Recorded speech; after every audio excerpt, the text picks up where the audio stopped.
Engineers की एक छोटी सी गलती दुनिया के सबसे बड़े डैम को कोलैप्स कर सकती है। जब सीमेंट पानी के कांटेक्ट में आती है तो वह गर्म होने लगती है और थोड़े टाइम बाद में जब वह सूखने लगती है तो उसका टेम्परेचर और ज्यादा बढ़ने लगेगा। अब मानकर चलो आप एक बहुत बड़ा डैम बना रहे हो जिसमें मिलियंस ऑफ टन आपको कंक्रीट और सीमेंट का मिक्सचर डालना है, और यदि आपने सीमेंट को ठंडा नहीं किया तो कितना ही बड़ा डैम हो, एक वीक के अंदर उसमें क्रैक्स आने लगेंगे और पूरा डैम कोलैप्स कर जाएगा। हम बात करेंगे दुनिया के सबसे बड़े 3 गॉर्जेस डैम के कंस्ट्रक्शन में इंजीनियर्स के सामने आए बड़े चैलेंजेस की।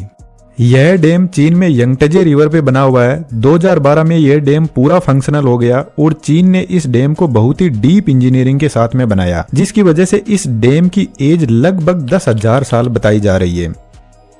जब यह डैम अपनी फुल पावर पर ऑपरेट करता है तो 22,500 मेगावाट इलेक्ट्रिसिटी जनरेट करता है, जो दुनिया में सबसे ज्यादा हाइड्रो इलेक्ट्रिक पावर जनरेशन करने वाला डैम है। इस डैम की टोटल लेंथ 2.33 किलोमीटर है, जिसमें पावर जनरेशन के लिए 32 जनरेटर लगे हुए हैं और 2 एक्स्ट्रा जनरेटर जो डैम को लोकल लेवल पर सप्लाई करते हैं। सबसे पहले हम बात करते हैं डैम के कंस्ट्रक्शन की। जब हम एक रनिंग रिवर पर डैम बनाते हैं तो जरूरी है कि पानी से बचा जाए। यदि कोई छोटी रिवर है तो पानी को साइड से डाइवर्ट किया जाता है और कोफर डैम बनाया जाता है। कोफर डैम इस एरिया के पानी को पूरी तरीके से रोक देगा, जिसकी वजह से यह एरिया ड्राई होने लगेगा और यहाँ पर डैम का कंस्ट्रक्शन स्टार्ट किया जा सकता है। लेकिन 3 गॉर्जेस डैम के केस में यंगटजे रिवर अराउंड 1.5 किलोमीटर चौड़ाई में फैली हुई है और ज्यादा पानी रोकने के लिए डैम की लेंथ को 2.3 किलोमीटर तक बढ़ाया गया। अब इतने पानी को डाइवर्ट करना पॉसिबल नहीं है, तो फिर इंजीनियर्स के दिमाग में एक दूसरा आइडिया आया कि क्यों ना इस डैम को 3 सेक्शन में डिवाइड किया जाए, जिसमें 2 सेक्शन की दूरी एक साथ में कवर कर ली जाएगी, बाकी के बचे हुए को बाद में देखेंगे। तो बेसिकली इंजीनियर्स ने एक टेम्परेरी डैम बनाया जिसको कोफर डैम बोलते हैं। कोफर डैम को बनाने के लिए यहाँ पर मिट्टी पत्थर डालना स्टार्ट किया गया और साथ में बड़े बड़े स्टील के बॉक्स में पत्थर के टुकड़ों को डालकर पानी को रोका गया। इस डैम को और ज्यादा मजबूती देने के लिए सीमेंट कंक्रीट से कवर किया गया, क्योंकि इस रिवर का पहले का भी रिकॉर्ड है, यहाँ पर फ्लडिंग जैसी सिचुएशन होती रहती है, तो कहीं डैम के कंस्ट्रक्शन के बीच में यह सब कुछ बहा के न ले जाए। कोफर डैम बनाने के बाद में रिवर बेड की खुदाई स्टार्ट की गई। यह काम तब तक किया गया जब तक बेडरॉक की लेयर न मिल जाए। लगभग 40 से 50 मीटर की डेप्थ में बेडरॉक की लेयर मिली। अब बेडरॉक की लेयर तो मिल गई, लेकिन फाउंडेशन को अर्थक्वेक से बचाना जरूरी है, क्योंकि अर्थक्वेक की वजह से यदि फाउंडेशन में क्रैक्स जनरेट हुए तो वाटर सीपेज होना स्टार्ट हो जाएगा और पूरा ब्रिज कोलैप्स कर सकता है। तो फिर बेडरॉक की लेयर में जितने भी क्रैक्स थे उनको भरने के लिए सीमेंट और केमिकल ग्राउटिंग का यूज किया गया। फॉर एग्जांपल, यदि किसी साइड में वाटर सीपेज हो रहा है और साथ में रॉक की वीक लेयर है तो फिर यहाँ पर हॉरिजॉन्टल ड्रिलिंग मशीन से ड्रिल की जाती है और फिर प्रेशर के साथ में सीमेंट और केमिकल ग्राउटिंग को भरा जाता है, जिससे पानी का रिसाव रुक जाएगा और अर्थक्वेक के लिए भी फाउंडेशन स्ट्रॉन्ग होता जाएगा।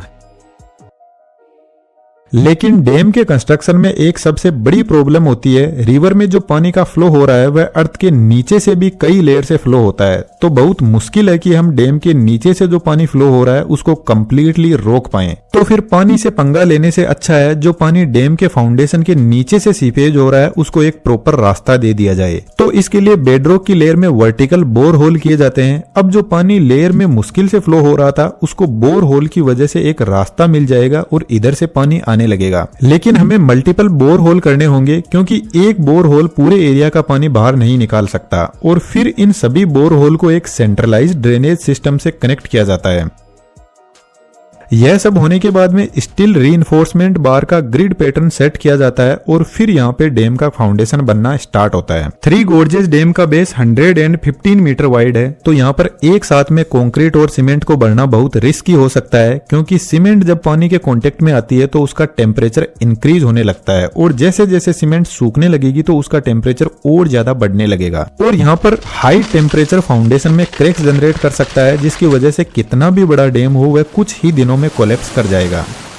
अब यहाँ पर जरूरी है कि सीमेंट को ठंडा रखा जाए। उसके लिए जो भी मटेरियल यहाँ पर यूज होने वाला है जैसे कंक्रीट, पत्थर, पानी, इनको पहले ही ठंडा कर लिया जाए और इनको ठंडा करने के लिए साइड पर बड़े बड़े कूलिंग चेंबर बनाए गए, जिससे कंक्रीट और पत्थर को ठंडा किया गया और साथ में पानी को भी ठंडा करके ही सीमेंट में मिक्स किया गया। इससे कुछ टेम्परेचर कंट्रोल होने लगेगा। अब सीमेंट कंक्रीट को मिक्स करने के बाद में फाउंडेशन तक पहुंचाने के लिए सिर्फ 15 मिनट का टाइम लिया गया, जिसमें कन्वेयर बेल्ट की हेल्प से हाई स्पीड में कंक्रीट को अपनी जगह पर पहुंचा दिया गया।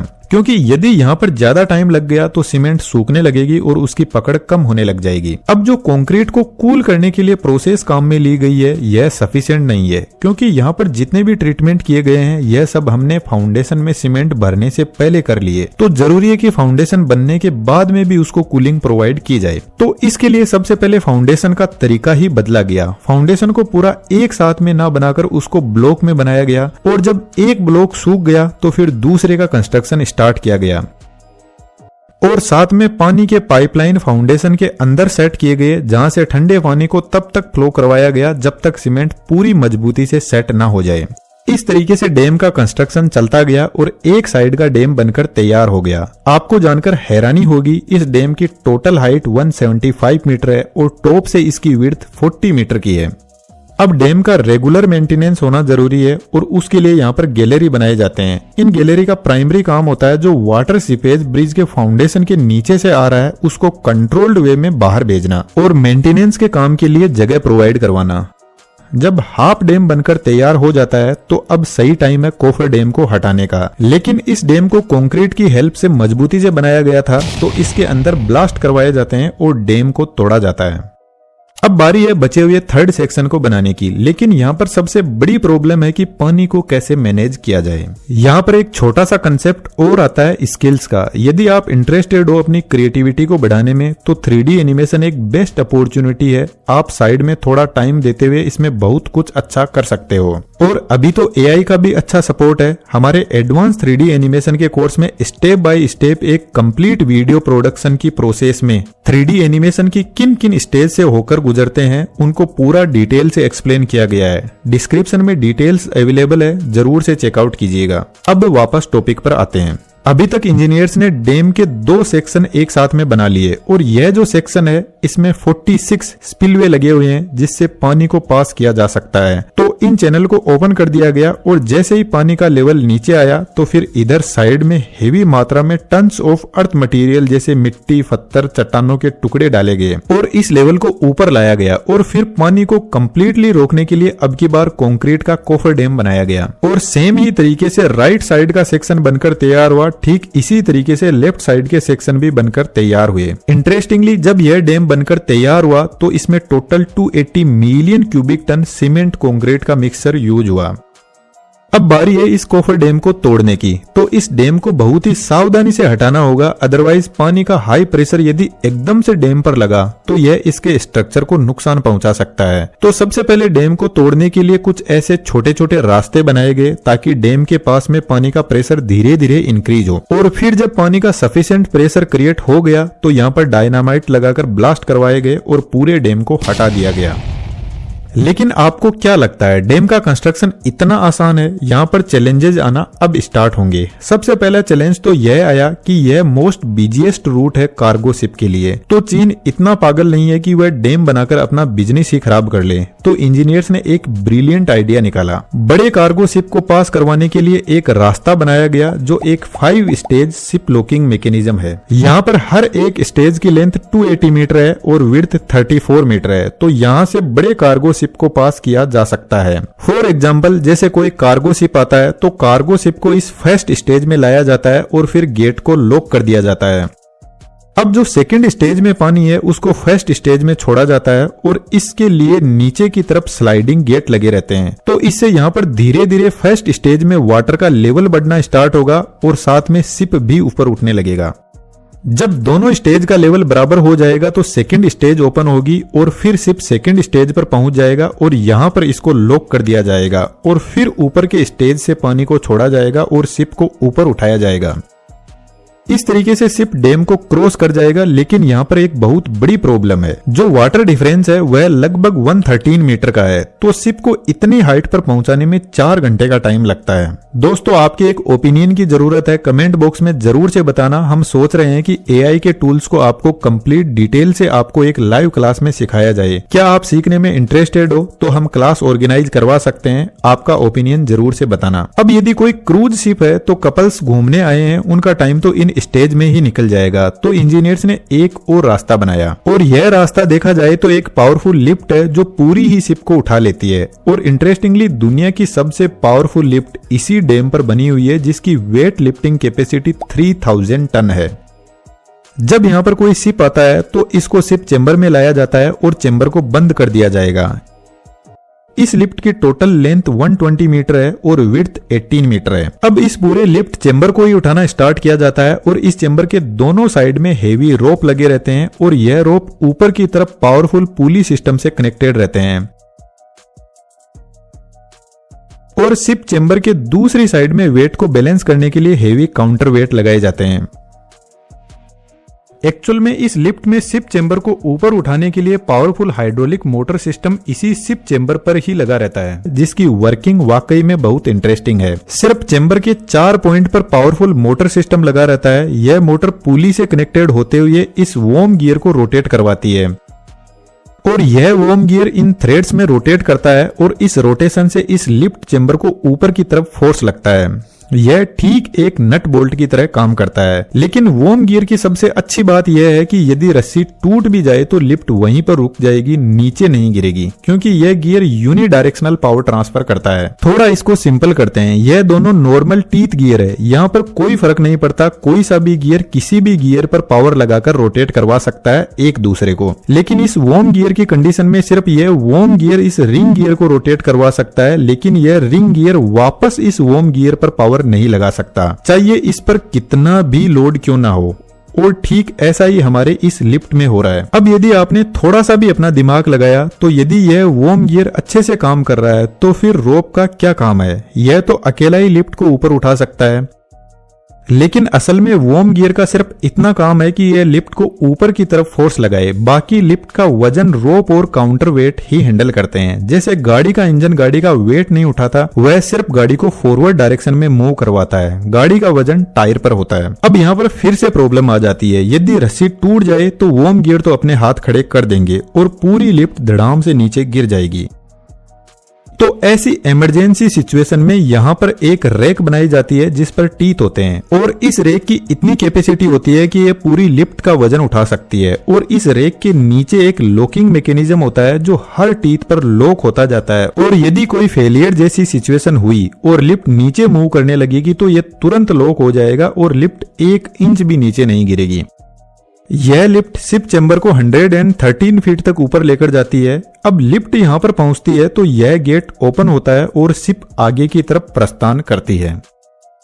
इस तरीके से जब शिप क्रॉस करता है तो उसको 30 से 40 मिनट का टाइम लगता है। अब आता है सेकंड सबसे बड़ा चैलेंज। यह डैम साइज में इतना ज्यादा बड़ा है कि यह 1000 स्क्वायर किलोमीटर के एरिया में पानी को स्टोर करके रखता है, और जब यह डैम अपनी फुल कैपेसिटी में पानी स्टोर करके रखता है तो यह अर्थ के रोटेशन को 6 मिली सेकेंड तक स्लो कर देता है। यदि यह डैम फुल लोडेड कंडीशन में कोलैप्स कर जाए तो यह 30 करोड़ लोगों की जान ले सकता है। अब इतना पानी भयंकर प्रेशर क्रिएट करता है डैम पर, लेकिन प्रॉब्लम तब क्रिएट होती है जब पानी ओवरफ्लो करने लग जाए या फिर पानी को जब रिलीज करना हो। मैं पहले ही बता चुका हूं इस डैम की हाइट 175 मीटर है, तो जब ओवरफ्लो की वजह से इतनी ऊंचाई से पानी गिरता है तो यह पानी डैम के फाउंडेशन को कमजोर करने लगेगा, जिसकी वजह से पूरा डैम कोलैप्स हो सकता है।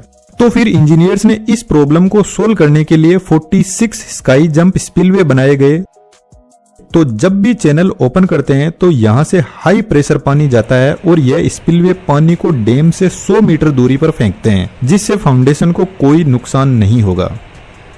यहाँ पर पानी को रिलीज करने के लिए रेडियल गेट लगे रहते हैं और यह गेट हाइड्रोलिक पंप से ऑपरेट करते हैं, तो पानी की रिक्वायरमेंट के हिसाब से इनको ओपन या क्लोज किया जाता है।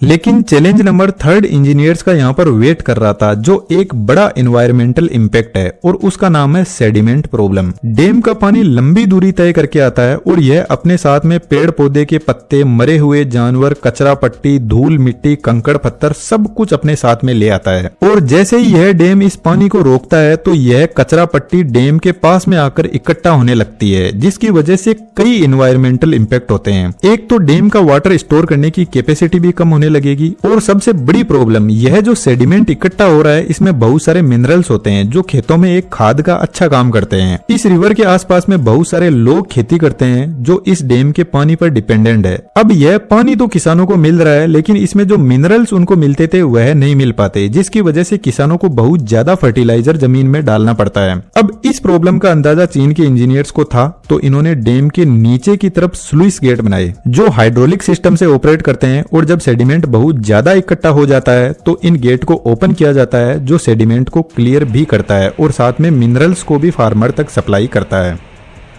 लेकिन यह जो स्लुइस गेट होते हैं इन पर पानी का प्रेशर बहुत ज्यादा हाई रहता है तो यह एक वॉल की तरह काम करते हैं, और इस वॉल को ओपन एंड क्लोज करने के लिए ऊपर हाइड्रोलिक पंप लगा रहता है। अब आता है डैम का सबसे important section, hydraulic power generation. Power generation एक अलग कॉन्सेप्ट है जिसको हम इस वीडियो के पार्ट 2 में डिस्कस करेंगे। यदि आप भी ऐसा 3D एनिमेशन सीखने में इंटरेस्टेड हो तो हमारे बेहतरीन एनिमेशन कोर्स को ज्वाइन कर